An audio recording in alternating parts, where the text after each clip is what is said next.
படைப்பின் ஆரம்பத்தில் பூமி முழுவதும் தண்ணீரால் சூழப்பட்டிருந்தது. தேவன் ஜலத்தின் மத்தியில் ஆகாய விரிவு உண்டாக கடவது என்று சொன்னபோது பூமியை சூழ்ந்திருந்த அடர்த்தியான நீர்ப்படலம் இரண்டாக பிளர்ந்தது. ஆகாய விரிவு என்பது பூமியை சுற்றியுள்ள வளிமண்டலத்தை குறிக்கிறது.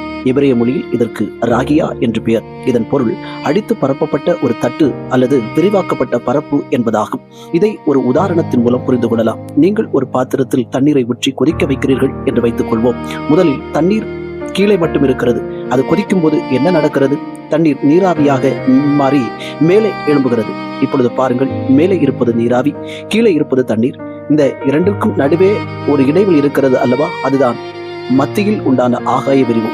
ஆகாய விரிவு உருவான போது ஒரு பகுதி தண்ணீர் பூமியின் மேற்பரப்பு தங்கியது. இது பின்னாட்களில் கடல்களாகவும் ஆறுகளாகவும் மாறின. மற்றொரு பகுதி தண்ணீர் பூமியின் ஈர்ப்பு விசைக்கு அப்பாற்பட்டு மேல் வளிமண்டலத்திற்கு மேலே ஒரு பெரிய நீராவி விதானமாக உயர்த்தப்பட்டது. இந்த இரண்டுக்கும் இடையில் ஏற்பட்ட பிரமாண்டமான இடைவெளி தான் ஆகாய விரிவு. இதே தேவன் வானம் என்று அழைத்தார். ஆகாய விரிவு எவ்வாறு நம்முடைய ஆவிக்குரிய வாழ்வின் ஆதாரமாக இருக்கிறது தெரியுமா? ஆகாய விரிவு என்பது நாம் சுவாசிப்பதற்கான ஆக்சிஜன் மற்றும் பிற வாயுக்கள் அடங்கிய இடமாகும். காற்று கண்ணுக்கு தெரியாது, ஆனால் அது இல்லாமல் ஒரு நிமிடம் கூட நம்மால் வாழ முடியாது. வேதாகமத்தில் காற்று என்பது பரிசுத்த ஆவியானவருக்கு அடையாளமாக இருக்கிறது. சர்வ வல்லவருடைய சுவாசம் எனக்கு உயிர் கொடுத்தது என்று யோபு கூறுகிறார். சரீரம் வாழ காற்று எப்படி அவசியமோ, ஆத்துமா வாழ தேவனுடைய ஆவி மிகவும் அவசியம். சூரியனிடமிருந்து வரும் அபாயகரமான கதிர்கள் பூமியை சுட்டெரிக்காமல் இந்த ஆகாய விரிவு ஒரு போர்வை போல பாதுகாக்கிறது.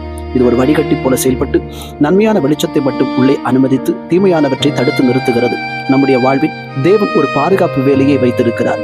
சாத்தான் நம்மை தாக்க எய்யும் தீய அம்புகளை நம்மை தாக்காதபடி தேவனுடைய கிருபை ஒரு ஓசோன் படலம் போல நம்மை சூழ்ந்திருக்கிறது. பகலில் வெயிலாகிலும் இரவில் நிலவாகிலும் உன்னை சேதப்படுத்துவதில்லை. தேவன் ஜலத்தை பிரித்து ஒரு பகுதியை மேலே வைத்தார். அந்த தண்ணீர் மேகங்களாக மாறி தகுந்த காலத்தில் மழையாக பெய்து காய்ந்து போன பூமியை செழிப்பாக்குகிறது. கடலின் உப்பு நீர் மேகமாக உயர்ந்து மழையாக வரும்போது அது இனிமையான குடிநீராக மாறுகிறது. மேலே உள்ள ஜலம் என்பது தேவனுடைய பொக்கிஷ சாலையாகிய பரலோக ஆசீர்வாதங்களை காட்டுகிறது. எசாயா 55:10 சொல்லப்பட்டுள்ளபடி வானத்திலிருந்து இறங்கும் மழை பூமியை நனைத்து முளைக்க பண்ணுகிறது போல தேவனுடைய வார்த்தை நம் இதயத்தில் கிரியை செய்கிறது.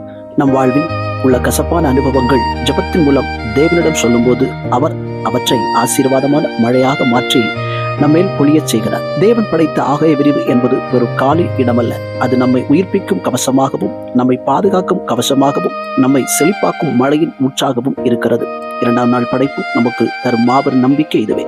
தேவன் உங்களை சுற்றிலும் ஒரு பாதுகாப்பான சூழலை உண்டாக்கி இருக்கிறார். ஆமென்.